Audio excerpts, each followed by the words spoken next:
attendance? All set, all taken. Thank you very much, Tom. I'd like to thank Tom for sending out the invitations today to Commissioner Kibbe and Chairman Romano, and thank you, Commissioner Kibbe and Chairman Romano, for joining with respect to the site inspections that were completed earlier this week. And sorry I couldn't attend. I've been on business in Texas all week. So approval of the minutes. They are posted online. I have taken a look at them. I see two minor changes.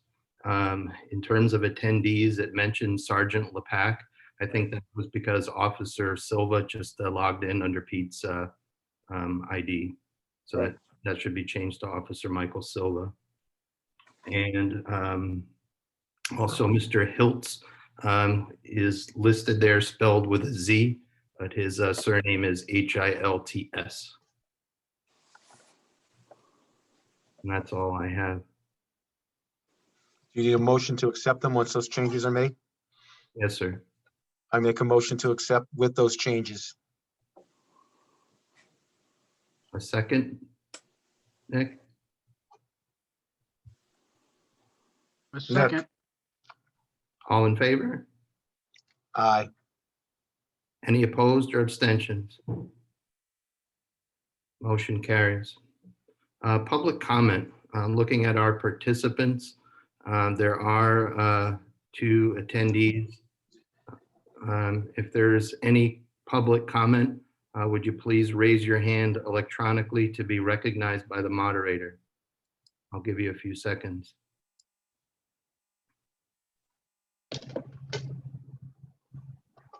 Okay, hearing none, we'll move forward. So just one other addition I wanted to put under public comment.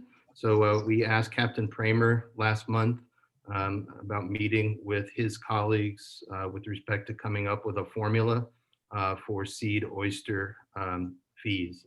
So we'll wait on that. Looks like that'll be another month.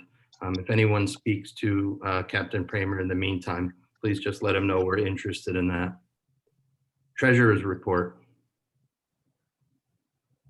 Steve, it was because it's the first of the month, the balance or the sheet was not ready for reporting. Yep, no worries. Thanks, Tom.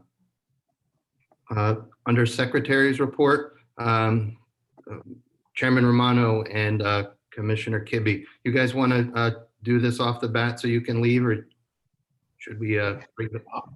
We'll stick around. Your meetings are generally short anyway. Yeah, we don't have very much. Great. So committee reports, Department of Health. For March, we had 2.75 inches of rain fell, compares to 3.85 a year ago. The average in March over the years has been 4.17. Brings total rainfall for the year to 8.50 inches. There were 3 closures in the half-inch area for March. On March 18th, we had 0.88 inches fell. March 25th, we had 0.72 inches fell. And on March 28th, 0.90 inches of rain fell, and there was no bypass report for the month of March. Thank you, Tom. Quick question. Tom, what is the earliest date you would close the beach? For bacterial levels. beach is only monitored Memorial Day to Labor Day. Okay, so So it'll be Memorial Day weekend. Memorial Day weekend, so that Saturday? Yes. Okay, great. Thanks, Tom. Wastewater treatment plant, no one here. Water quality, Chairman Schnierlein, please. Thank you, Steve.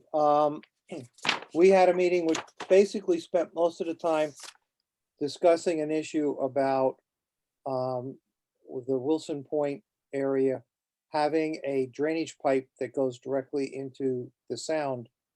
And this is a result of a letter from Lynell Jones. And we've discussed it with DEP, we've discussed it with DPW. And we're gonna keep going around about this until we can nail down what can be done, if anything can be done. She seems to feel it was done illegally, but so far we have not found evidence of that. The other thing that she commented on was the fact that there were boaters from that Rowayton Yacht Club, which is right in that general vicinity, that were discharging their holding tanks into the sound. Yet she filed no legal complaint or anything else like that. And her issue was over the fact that they were supposed to have she thought, a working pump out station. And according to the DEEP contract, they had to have a station, but it was portable and they did not have to have it out all the time. And the people in that area, I don't know if any of you ever boat back there, people in that area frequently use the East Norwalk Blue Boat. And they get pumped out with them. That was the crux of it. Great. I know Harbor Management has been working on in committee and the commission at large with respect to a harbor use fee. I mean, I would recommend that in any of the forms or applications for same, that there would be some checkbox to see if a particular vessel, number one, has the ability to pump overboard at all. And then two, what is the facility they use if in fact they have a holding tank? Good idea. That could be incorporated, I guess, in the permit, no problem. It's a good thought. Okay, is that all, Mr. Chairman? Schneiderlein? Yep. Okay, permits. They are for sale, Fisherman's World. Police, no police. Advisory, does anyone know the water temperature? No, okay. Harbor Management, so any of the Harbor Management folks, including Mr. Stedman, please. Yeah, I'll let Jeff weigh in because he touched on a topic in the last meeting about a meeting that was had with you and Pinto and our consultant. So if he wants to bring everybody up to speed on that as well. Yeah, please do, Jay. All right, well, Mr. Bardish and Dr. Pinto and I met with our water quality consultant, Professor Hart, on the study he's doing or the analysis of the turbidity data, and more importantly, to recommend conditions that would go in the deep DEEP permit for the walk bridge, conditions to protect water quality. Including an exceedance standard for turbidity, and then what happens if they exceed that standard. And also, as Steve, you mentioned, a proposed condition that the data that they have to be collecting would be available to others to look at in real time. So we thought the best way to do this would be to do what's called a story map with photographs and narration. It's almost like a video sort of thing that would talk about the project, why we're concerned about the water quality impacts, including the impacts on shellfish resources and water quality, and then a presentation of his analyses, and then our proposed conditions for the permit. So that I have to talk with him. I haven't talked with him this week, Steve, but I will. So see where he is by the weekend. Okay. But I know he's been working on this, and I think it'll be quite good. It'll be quite good. Yeah, I mean, the previews that he showed us from some of his other clients, I mean, it was just outstanding. And we still need to get John Pinto's not. He's got a class tonight, but he had requested the sediment grain size data from DOT, and as of a couple days ago, he hadn't received a response. Interestingly. So we'll because that affects the turbidity but we'll keep working on it. Thanks, Jeff. Something else on their harbor, a couple of things actually. One is that hopefully you guys sell a lot of permits this year, over and above the normal, because our budget was cut down by the city. We applied and it was a zero net gain at cost budget, and we were cut back by over $10,000. So you could think about this. It could be an April Fool's joke, or it could be real, that we might be asking Shellfish for a little more assistance than normal this coming year. but we'll see how things break out in that regard. And then also interestingly, I got what I consider, and this came from Wes, from one of the yacht clubs. Did anybody else get that? It was about a Russian oligarch buying Manresa Island, or put a bid in for it, because it's all set up for him to put his mega yacht into, and he's got a nuclear boat already, so maybe he could power up the plant as well. But it didn't say April Fools, but I sent back a remark to Wes. You know, happy April Fools to you too. The harbor talk was absolutely outstanding. Someone spent a lot of time on that and it came out great. So, John, I'm wondering maybe if you could update this commission about the work and discussions that have happened with respect to public access. I'm finding that work pretty exciting, and Commissioner McDonald has put together some interesting data. Yeah, he's actually done a lot of heavy lifting on it with little assistance from the city.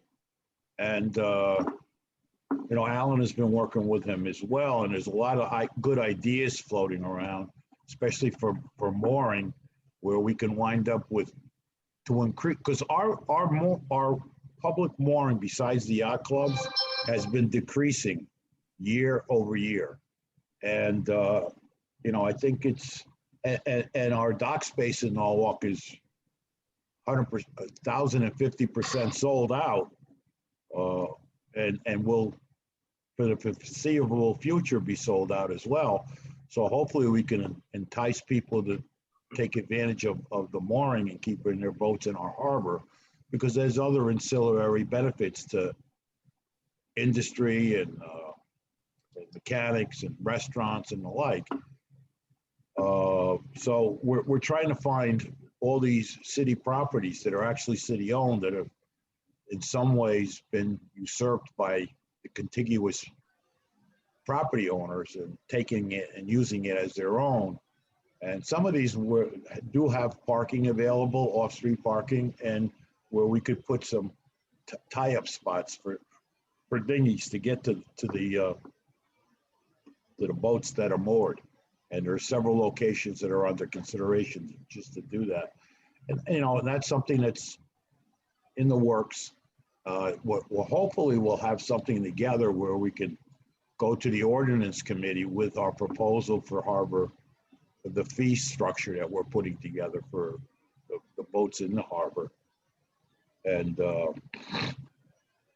you know, there's more information coming forward down the road, so.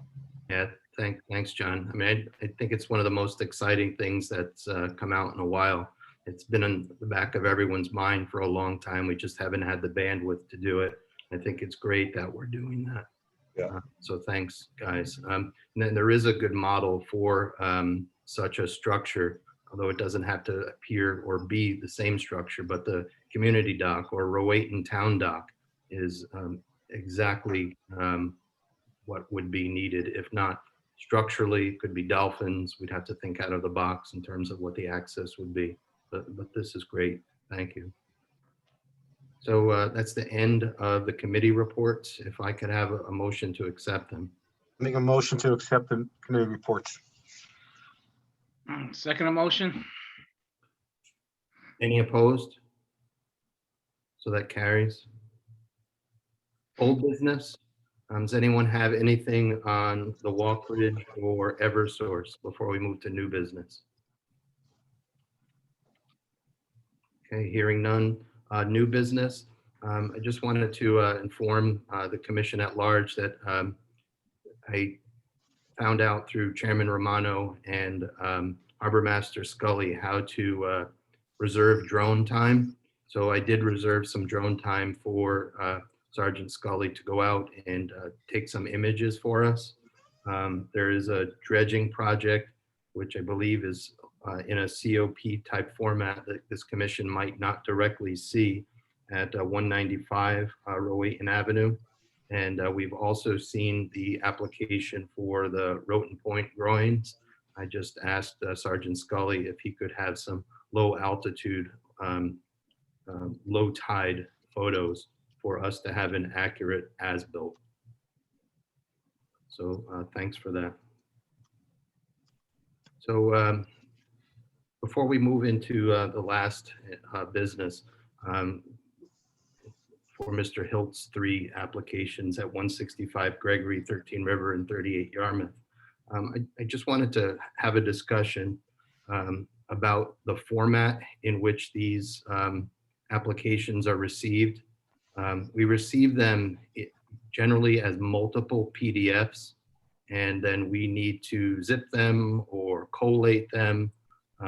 Certainly, we always ask for hard copy. I would like, as a condition of review for this commission, that any application materials be as a single collated continuous document, be it a PDF or any other accessible format. And when we just don't have the administrative capability to put all of this together and get it out piecemeal by downloading it. So I just wanted to open that to discussion. I will say I've had this discussion with Dr. Pinto, and perhaps this might be something our sister commission might explore as well.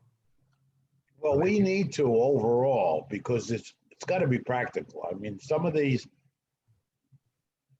submissions are less than what we hoped they took them to be, and less desirable than with accurate information, and that's another issue. We required a survey by a regular certified surveyor to be part of the submission, so we can get an accurate portrayal to begin with, and then an as-built at the end. One of my issues over the years is that I can't recollect too many, if any, as-builts coming in that we've reviewed and stamped and bypassed, Jeff. And we make it's part of the system to do that, and we've been remiss by not forcing that issue. Because you never know where things actually wind up unless you have a certified as-built. So Jeff, do you want to weigh in on that? Because we're going to need to create some kind of scenario where it's a total requirement or a follow-up document that goes out to them when these projects close out. I think it's required as part of the DEP permits. So let me check with the DEP about it tomorrow. And then if the applicant is required to submit a as-built to DEEP, just send a copy to the commissions. Yeah, but when DEEP looks at it, if it got moved 10 feet and it's still overall not objectionable, they're just gonna put it in the file that they've complied with the regulation. We may look at it and that 10 feet may make a difference. Yeah, look, we can find out about that tomorrow, John. I don't know. I thought they're supposed to submit it to DEEP. And I think that they're required to submit their applications to DEEP in an electronic form. So I can't imagine that DEEP would accept, a whole bunch of different pieces as different documents and then have to put them together. But yeah, that doesn't make sense that we get 3 or 4 different documents, including the transmittal letter and the plans and the description, and then we have to put them all together ourselves. I'll follow up with DEEP tomorrow about both of those things, John. Yeah, and then when it comes to, I know there are records of low mean tides and high tides and, benchmarks to, what a flood zone is and what they have to build to that, that's an evolving, changing entity. But is not the mean low or the dead low, doesn't that vary too with over time and different circumstances? I know a storm has a lot to do with it, with the effect of that kind of stuff, because we'll get into it, but as an example, we looked at a project the other day we just felt that we weren't really given the absolute truth without having some kind of surveyor's documentation of what that low tide really actually is. And if there was enough water for any boat to draft in there, or the type of boat that they were gonna put in there. So that's something that should be looked at as well, as far as how do we get a determination? Is it an Army Corps chart that they're working off of, or? There's an established elevation and it changes, but it's an official elevation for mean low water and mean high water. Right, it's official, but that doesn't take into account over time silting. Yeah. Well, again, I'll ask about that tomorrow. I'll ask a surveyor about it tomorrow. Because when we're looking for a survey's information, that survey's information is timely. That's of the moment. I'll Okay. ask a surveyor tomorrow, John. Yeah, okay, because we need that for depths too, and the riparian footprint. I'm sorry, Steve, I didn't want to. No, that's important info, John. Thanks. Good. So, Steve, go ahead, please. can I add more to the fire? Of course. In some coastal communities where there's any hesitation about depth, John, they frequently will ask to have some type of davit that they can hang the boat from, so that the boat is literally removed from the water, so that when low water levels hit, the boat is not, quote, sitting on the bottom or getting damaged. And that's actually required in some locations. But do we have that in our harbor plan, Jeff, that would trigger us to make that as part, as a requirement? Yes, because the plan calls for the Harbor Commission to require information that's necessary for them to make a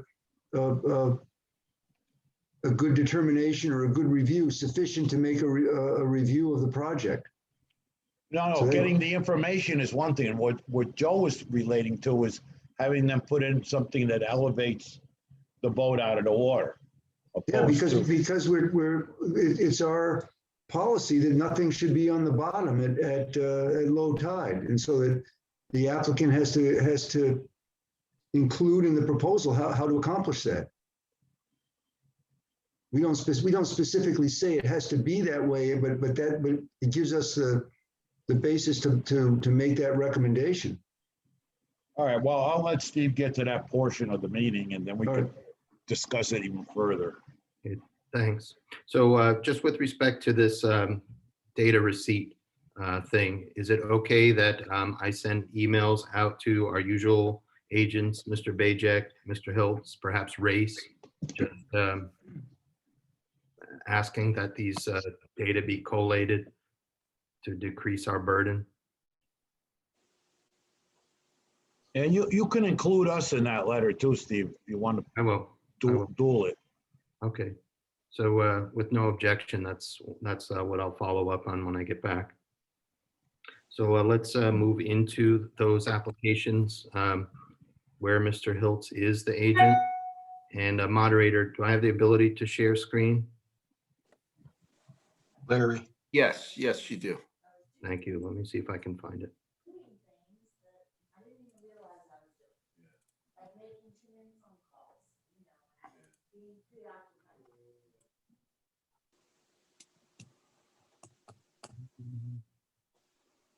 Oh, great.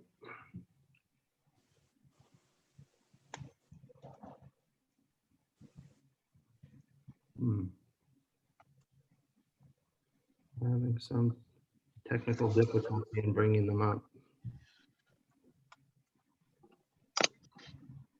Hang on one second.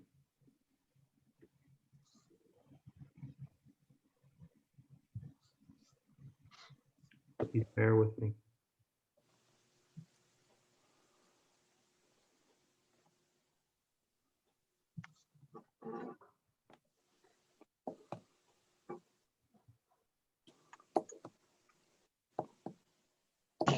Okay, we're in business, I think.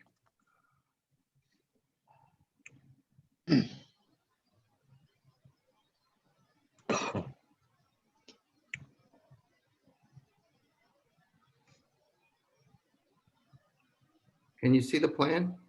Yes. Yes. Yes, Yes. Okay. Great. So this is 165 Gregory. Mr. Hiltz is the agent for Cook. So just open it up to those that did the site inspection first, if I could. Okay, I mean, basically, we looked at it, and Alan and I were both there, as well as Pete, who's at the birthday party tonight, right? He is. Grand Charles. Yep. So we, that's what I was alluding to in terms of conversation of the actual depth where that boat is going to be sitting. And because I think we felt, Alan, and correct me if I'm wrong, is that there's been a lot of silting in that area over time, and it's changed, and it goes out far enough where we questioned in our own minds the depth of the water that we're going to have. And I think the other question that we had is, if you look where the boat is to the finger that comes out on another dock for the condominiums, I guess, if you look straight across, which it doesn't show, we kind of question whether that was 95 feet. Okay, so what would be the suggestion moving forward in terms of what we could get back, go back to the applicant with? Well, I think that they're taking information that may not be as accurate as it could be. Okay, I think, I think we need a survey. There's two items. One is the Charles Creek Association, that no structures can go into the 8-foot dredged area. There's a COP reference there, right on the drawing, right in the creek. And there's also the Charles Creek Association, the harbor plan require a 55-foot fairway unobstructed by boats. It's not between the docks, it's between the vessels that are docked there, which is, I think those are the two, to me, the operative things about this. And we talked about having a post, a survey, pre and post surveys that just show these dimensions accurately. It's unfair to say that it didn't look like 95 feet between, standing on the wall in front of the house there. It looks like a very tight spot as it is. So I think it's important to be accurate about where things are now and where they're proposed. There's a dock on the, I would think of as the east side there, and then there's this proposed dock on the west side of the creek. But there should be a survey done pre and post for this. thank you. and more important, as important, is that we have to get this right, because the applicant, there's a house being built just north of this, and there's a very high likelihood that they're going to come in looking for a permit as well. So, I mean, this area for them, because they're asking to extend this dock way out, because that area really needs to be dredged. If they dredged it, that dock, the ramp could be a lot less in length, and there wouldn't be much of an issue if it was dredged.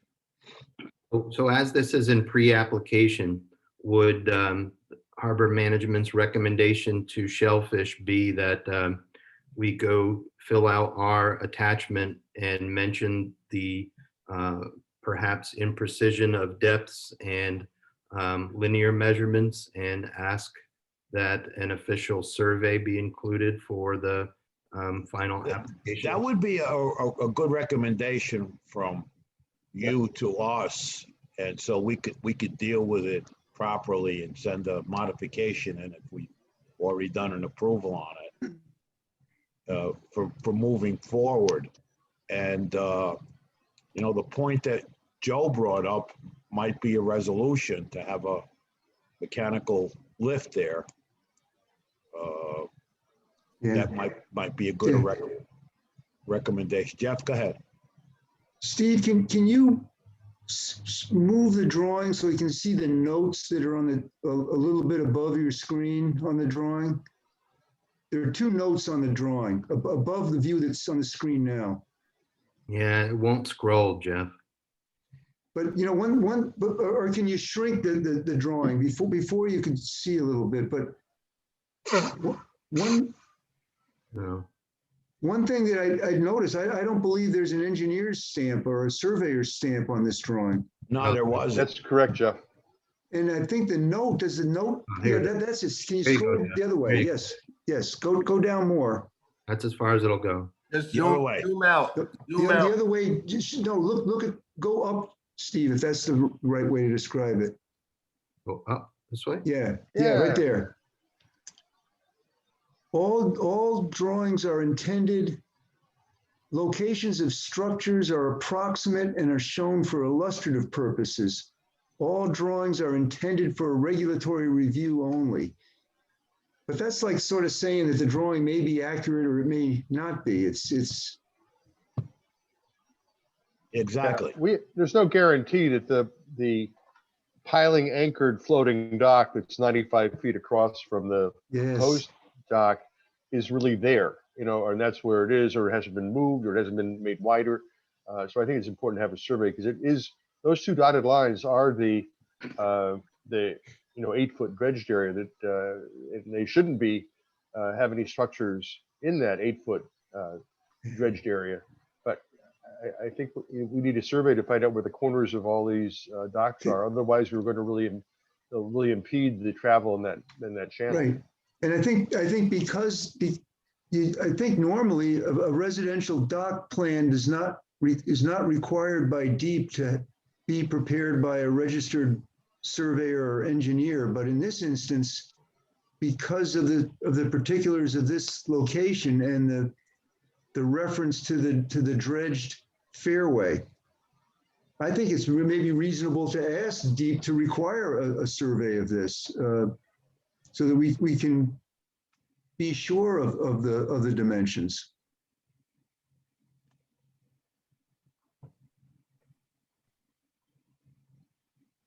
Yeah, I mean, that's the way we felt about it in conversation on site, so. Okay. I don't know why we missed it. There's no engineer stamp on this. No, we picked that up. We met. We Yeah, put that out there. all right. Okay, so So that means the commission, Harbor Commission moved to express these concerns, but to say that that the applicant could go forward with the application process and that these would be discussed during the application review process. Yeah, but in all fairness, Jeff, couldn't we at this upcoming meeting, do a modification to Yes, our? at the upcoming meeting, we could do a modification of that and provide, Yeah. because we reserve the right to provide additional information. Correct. So let's do that and we'll present that. And that's hopefully the route that we'll take. It's, one of the things that, and Jeff, you know this, and Alan too, and others, that I've been pushing for these site meetings for a very long time. And there's a lot of things that come to light, and one of the next applications absolutely demonstrates that as well, that once you're on site, you have a different perspective than looking at a set of plans. And I read plans for a living. So, I mean, I know what plans are, but you wind up with a different perspective when you're on site. I also think for thinking about what our process is, that we should get in a good habit of when we do the site visit, taking photographs of what's there and what the proposed facility is or what the existing situation is, and get that into the same bin somewhere so that all that information is kind of available to all of us. Both commissions. Yeah. Oh, good points by both of you. And yeah, Alan, I made it a point to take pictures directly of shellfish resources that are on site, and that is something the state definitely looks at. Excellent. So, okay, so we can make those recommendations, including our standard language. And we'll forward these data on to Harbor as our recommendations. And then you guys can supplement it within your commission at large, please. Yep. Thank you. Thank you. And I'll move on. You don't need a vote on that, do you, Stephen? Yeah, I mean, we Ask could. Tom. You want to put Ask that Tom. No, you don't need a vote on that. Okay. Okay.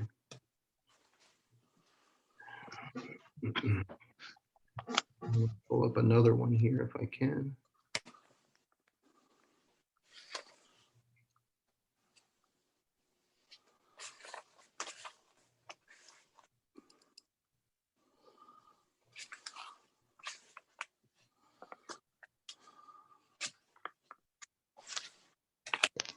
Okay, so this is a photo provided by Commissioner Kibbe of the next application for 13 River. Mr. Hiltz is the agent for Mr. Haight.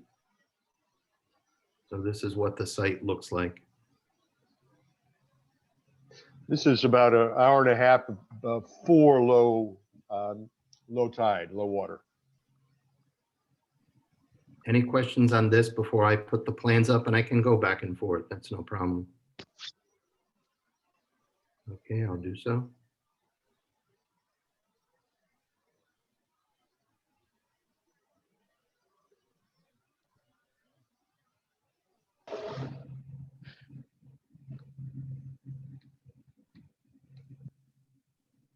Is that visible? Yes. Okay, great. So let's just follow the same format. So for the site inspectors, please, your comments. This is the proposed change here on this plate. Correct.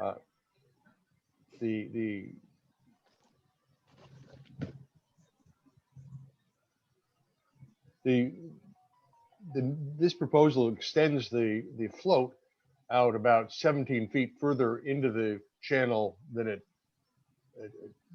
exists now. The present dock is really kind of over toward the property line to the right of the drawing. I believe that the float extends over the property line in the present situation. The existing structure is wobbly. You go out on that timber pier and wiggle your rear end, and the whole thing's kind of does a dance with you. So, in the interests of the just safety in the harbor, it's a good idea that this be rebuilt. We questioned about why it's has to go out so much further. I mean, it's pushing out into the middle of the mud of the tidal flat there, and I think we discussed the fact that it's probably to get the float beyond. There's a clump. You see in the picture. There's a clump of seagrass there, and we just felt that if the timber pier went perpendicular to the seawall rather than down the middle of the property line in the new location, that it probably wouldn't have to go out quite as far to land on. It's going to land on the mud, no matter what you do here. I mean, it's at low tide. The drawings only show, I think it's 3 foot 3 inches of water at high tide. So it's a question of what you can put at that dock anyway, other than a kayak or something, a canoe, something like that. But our thought, I think, is if we made that put it where it is, made it perpendicular, that it wouldn't have to stick out so far. It would land in a flat spot. In fact, if you go back to look at the picture. So Alan, you're saying, can you see my cursor? I see your cursor, yeah. So you're saying that the waterward terminus would be in this direction here?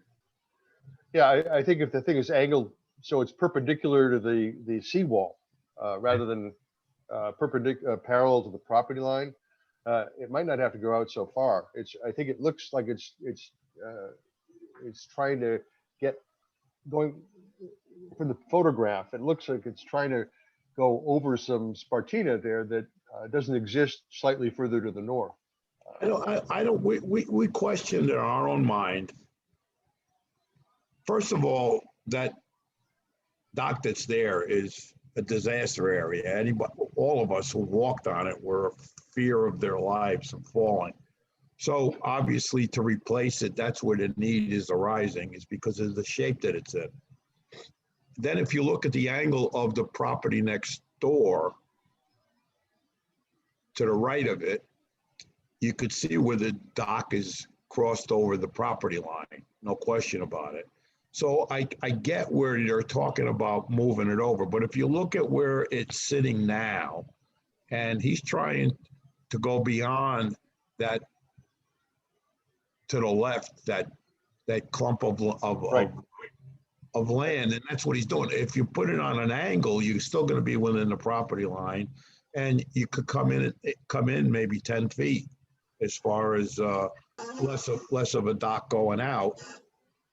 Yeah, I think that we're talking about if the thing were perpendicular, the seawall's at the bottom of the photo there, and if the end of the timber pier was right past where that little piece of hardware is in the wall and went straight out, the float would move to the south somewhat toward that clump of grass that's sticking out there, but we wouldn't have to go all the way out to go over that. And there's just beyond where that float is sitting is mud flat. And I think if the thing went straight out, straight ahead in the photograph from that seawall, just to the left of where that piece of hardware is, it's sitting embedded in the wall, it could go straight out from there, and it wouldn't have to go out anywhere near as far. It would land on the mud, and it wouldn't have to go over that clump of grass. You know, and obviously these predate any requirements, rules, regulations, or anything, because the dock has been sitting there probably all winter, not removed. And there's one that's to the right on the other side of the street is the same thing. There's only those two that we saw there. You could see where there was kayak or canoe activity because people had them stored on their properties, but they didn't have any floating docks or anything to accommodate them. They just launched them from their property and that was it. So this application is not a stamped signed survey either, and it has the same notation here. Do you think that it would be valuable to have the waterward terminus here staked for us so that we could see where it is? Yeah, I mean, let's put it this way. If it was drawn right, conceptually, we would know from the pictures and from what we've seen where it would be. But if we want to start having requirements for them, staking is not a bad requirement. It gives us an idea when we come out there to do an inspection of what the reality of where the locations are. We did it over at Bluff a couple of times, and that worked really well. Okay, so then our recommendation could be that we ask the applicant to stake the waterward terminus, that the commission questions the need for a 17-foot extension, and that perhaps parallel or perpendicular to the seawall might be better, so that the float is moved to the North. Yeah, due north. Yeah. And I think at that point, that the look to me as if the length of the pier could be shortened, and perhaps the length of this is a 24 foot ramp. There's nothing close to that there now. The ramp is like 15 feet long. It would bring that whole float much closer to the land side. Over where you see the notation of the mud there, that's on the north side, it would be much closer into that area, I think. And that's a mud flat there now, so it's not going to be sitting on anything that's growing. And another thing that jumped out at us was they didn't tell us how they were going to construct it. landward or waterward. And if you were gonna do it, I don't know what the guys that drive piles, what they draft, but they'd have very small windows if they're gonna put the pile in. Or are they gonna do it from a crane from the road? And if you have a crane there and the way as narrow as that road is, they'd be blocking the road completely, cutting it off. So, All of our standard language would include removal of any construction equipment at low tide. Mr. Stedman, please. It's interesting that one thing that's missing in these plans is the being able to see the opposite shore and understanding how far this goes out relative to, he's got 80 feet to opposite shore, but does that mean to mean high water or a seawall or? So it looks like he's got 36-foot timber pier, 24-foot ramp, and 8-foot wide floating dock. So that's 68 feet. But I think that, really to appreciate these plans or review them, we need to see what's on the other side of the narrow waterway to see how much of an encroachment this is relative to the width of the waterway. Because the guideline from the Corps of Engineers is that if you have the width of the waterway, a half of it is reserved for a fairway in the middle, and then each property owner goes out a quarter of the width. I don't even know how you'd even consider this a waterway. It was the whole area is a completely mud flats, It's a mud flat. total, and it's flat. It's a plain. It's not doesn't have any depth to it. It's all one depth. But there's One got to be level. depth. If you're going to put a boat there, there has to be depth at high tide. Well, it's a depth at high tides only. There's 3 feet at high tide. At low tide, there's no water. These pictures are taking an hour and a half before low.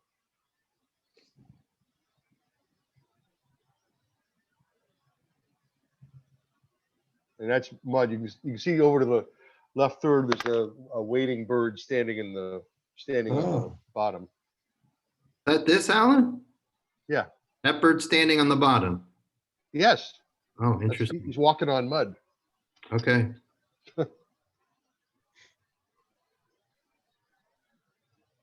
No, there's no water there. It's actually a mud cake. Okay, so far in my notes, as far as our consultation beyond standard language, I have to ask for the waterward terminus to be staked, to have some opposite side view of the other shore, to question the need for a 17-foot extension, and also then to perhaps have the structure more perpendicular to the seawall, and that the float would be moved further north. Any further discussion? No. Okay, thanks. So those were the two site inspections. Just want to again thank you to Commissioner Kibbe and Chairman Romano for conducting them with Pete. I really appreciate it. And I want to move on to one that was not inspected, and Pete's chairman's prerogative, basically just in terms of what we learned at Harbor, really obviated the need to do that. So let me bring that one up if I may.